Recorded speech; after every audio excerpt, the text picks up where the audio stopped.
السلام علیکم، welcome to our channel. Please ہمارے چینل کو سبسکرائب کیجیے اور ہماری ویڈیوز کو لائک کیجیے۔ تو بڑھتے ہیں آج کے ایپیسوڈ کی طرف۔ حیا، رائٹر فاخرہ وحید، قسط نمبر 11۔ بابا آپ ایسا کیسے کر سکتے ہیں؟ حمزہ کی چھٹی ختم ہو گئی تھی، وہ جانے کی تیاری کر رہا تھا جب برہان نے ملازم کے ہاتھ اسے بلوا بھیجا۔ وہ اسے واپس بھیجنے کے لیے راضی نہیں تھے۔ حمزہ ان کے فیصلے پر حیران تھا۔ ایسا تمہاری امی چاہتی ہیں اور اس میں کچھ غلط بھی نہیں ہے، ہم اپنے بچے کو لے کر پریشان ہیں، برہان وضاحت کر رہا تھا۔ تو بجائے اس کے کہ آپ امی کو سمجھائیں، آپ خود مجھے روک رہے ہیں۔ اسے یقین نہیں آ رہا تھا۔ آج انہوں نے رانیہ کو اذیت دی، کل ہمیں نقصان پہنچانے کی کوشش کریں گے، تب تم کیا کرو گے؟ بولنے والی صوفیہ تھی۔ حمزہ بیٹا، ہمیں تمہاری پرواہ ہے، ہم ڈر ڈر کر تو نہیں جی سکتے۔ برہان نے صوفیہ کی حمایت کی۔ ابھی مجھے 4 سال مشکل سے ہوئے ہیں، آپ ابھی سے مجھے پیچھے ہٹ جانے کا کہہ رہے ہیں؟ انداز استحضائیہ تھا۔ ابھی 4 سال ہوئے تو اتنا کچھ ہو گیا، اگر 4 سال اور ہو گئے تو کیا ہوگا؟ تمہیں اور کیا انتظار ہے حمزہ؟ جب ہماری لاشیں اٹھاؤ گے تب تمہیں چین آئے گا؟ صوفیہ برہم تھی۔ امی، ماں کی ایسی دل دہلا دینے والی بات پر وہ بس دیکھ کر رہ گیا۔ میرا ایک ہی بیٹا ہے، اسے بھی آپ نے نکال دیا گھر سے۔ اب کے برہان سے شکایت کرتے وہ باقاعدہ رونے لگ گئی تھی۔ حمزہ تم تو سمجھو، مجھ میں ہمت نہیں ہے کہ تمہیں کھونے کی۔ سفیان و ذلے کو میں پہلے ہی یوں ہی مرتے دیکھ چکی ہوں۔ وہ بدستور رو رہی تھی۔ سفیان صوفیہ کا بھائی تھا جو دہشت گردوں کے خلاف ایک مشن میں شہید ہو گیا تھا، اور ذلے سفیان کا ہی 24 سالہ بیٹا تھا جو سفیان کی شہادت کے 4 ماہ بعد ہی اس قسم کے دوسرے مشن میں شہید ہو گیا تھا۔ صوفیہ، وہ شہید ہے، ان کا درجہ اللہ کے ہاں اونچا ہے۔ برہان نے صوفیہ کے اپنے بھائی اور بھتیجے کے ذکر پر کہا۔ امی، آپ نے کبھی ٹی وی میں شہیدوں کی ماؤں کو سنا ہے؟ ان کے حوصلے کتنے بلند ہوتے ہیں، ہر لفظ کے ساتھ اللہ کا شکر ادا کرتی ہیں وہ۔ اگر میں اللہ کی راہ میں جان دے دیتا ہوں تو آپ کو مجھ پر فخر ہونا چاہیے۔ حمزہ رانیہ کا سامنے سے نہیں جاتا۔ وہ اٹھ کر حمزہ کے پاس آ کر بیٹھ گئی۔ کتنی پیاری بچی تھی، کیا حال کر دیا ظالموں نے اس کا۔ اگر تمہیں کچھ ہو گیا تو میں جیتے جی مر جاؤں گی۔ امی، رانیہ سے کیا وعدہ توڑنے کا انجام میں بھگت چکا ہوں اور بھگت رہا ہوں۔ رانیہ کی جتنی تکلیف مجھے ہے اس کا شاید کوئی اندازہ بھی نہیں کر سکتا۔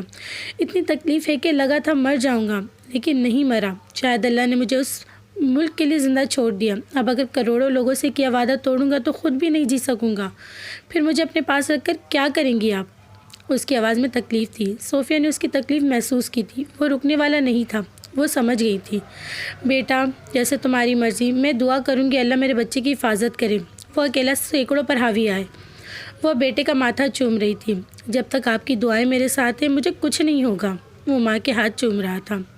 ماں بیٹا آپس میں ہی پیار کرتے رہیں گے یا باپ کے سینے کو بھی کوئی ٹھنڈا کرے گا؟ برہان نے حمزہ کی طرف اپنے بازو پھیلائے۔ وہ اٹھ کر باپ کے گلے لگ گیا۔ صوفیہ، تمہارا بیٹا ہمارا نام روشن کرے گا۔ برہان نے حمزہ کا کندھا دبایا۔ صوفیہ کے ہونٹوں پر غمگین مسکراہٹ تھی۔ حمزہ کی گاڑی تیار کھڑی تھی جب علی کا اسے فون آیا۔ کدھر ہے؟ بس نکل رہا ہوں۔ حمزہ کھڑا ہو گیا۔ خود آئے گا؟ علی نے دوبارہ سوال کیا۔ ہاں، وہ مختصر جواب دے رہا تھا۔ میں ادھر ہی آیا ہوا تھا تو سوچا تجھے ساتھ لے جاؤں۔ ہاں ٹھیک ہے، انتظار کر رہا ہوں۔ 15 منٹ بعد علی دروازے پر تھا۔ میں اور تمہاری امی بھی رانیہ کی طرف جا رہے ہیں، جاتے ہوئے راستے میں ہمیں بھی چھوڑ دینا، کیا خیال ہے؟ برہان نے علی سے جواب چاہا۔ بابا آپ اپنی گاڑی لے جائیں، میں وہ لے کر نہیں جا رہا۔ حمزہ نے مشورہ دیا۔ ڈرائیور بھی تو نہیں ہے، برہان نے پریشانی بتائی۔ تو انکل آپ کو کون سا ڈرائیو کرنا نہیں آتا؟ کافی عرصہ ہو گیا ڈرائیور نہیں تھا، لیکن تم لوگ خیریت سے جاؤ، ہم چلے جائیں گے۔ صوفیہ اور برہان سے مل کر وہ دونوں باہر نکل گئے تھے۔ گاڑی میں بیٹھ کر حمزہ نے ایک بار مڑ کر ماں کو دیکھا تھا۔ اس کی آنکھوں میں آنسو اور حمزہ کو روکنے کی چاہت تھی، لیکن الفاظ زبان تک نہیں آئے تھے۔ حمزہ کی ہمت جواب دے رہی تھی، اس کا دل بے چین تھا۔ اس نے ماں کو ہاتھ ہلایا اور اس کے ہاتھ ہلانے کا انتظار کر بغیر منہ پھیر لیا تھا۔ ابھی وہ لوگ شہر سے باہر بھی نہیں نکلے تھے کہ آنے والے فون نے حمزہ کو ہلا کر رکھ دیا تھا۔ حمزہ کی گاڑی جس میں برہان اور صوفیہ رانیہ کی طرف جانے کے لیے نکلے تھے وہ چند میل کا سفر طے کرتے ہی پھٹ گئی تھی۔ اس میں بم فٹ تھا جو حمزہ کے لیے لگایا گیا تھا۔ حمزہ پر تو یہ قیامت کے مصداق تھا، وہ ایسے دوسرے ثانیہ کے لیے تیار نہیں تھا۔ علی کو بھی فون آ گیا تھا، اسے سمجھ نہیں آ رہا تھا وہ حمزہ کو کیا کہہ کر تسلی دے۔ وہ کچھ کہہ بھی رہا تھا تو اسے یقین نہیں تھا کہ حمزہ سن بھی رہا ہے کہ نہیں۔ یک کے بعد دیگرے 2 ثانیوں نے حمزہ کو ختم کر دیا تھا۔ اس کا ذمہ دار بھی حمزہ نے خود کو گردان لیا تھا۔ وہ دوبارہ کبھی اس گھر میں نہیں گیا تھا۔ کس کے خون کا حساب دوں؟ حمزہ نے اپنے سر ہاتھوں میں گرایا۔ اس کی انگلیوں کی سختی بالوں پر بڑھتی جا رہی تھی۔ اس کا دماغ پھٹ رہا تھا۔ حمزہ دیر مت کر دینا، ہماری لاشیں دیکھو گے تب تمہیں چین آئے گا۔ حمزہ، میرے ساتھ رہنا ہمیشہ۔ باپ کا سینہ بھی کوئی ٹھنڈا کرے گا یا نہیں؟ اب تمہیں کس چیز کا انتظار ہے حمزہ؟ حمزہ تم نے میری قسم اٹھائی ہے، اگر تمہیں کچھ ہو گیا تو میں جیتی جی مر جاؤں گی، ہماری لاشیں دیکھو گے تب تمہیں چین آئے گا۔ آوازیں بلند ہوتی جا رہی تھی، انگلیاں اس کے بال نوچ رہی تھی۔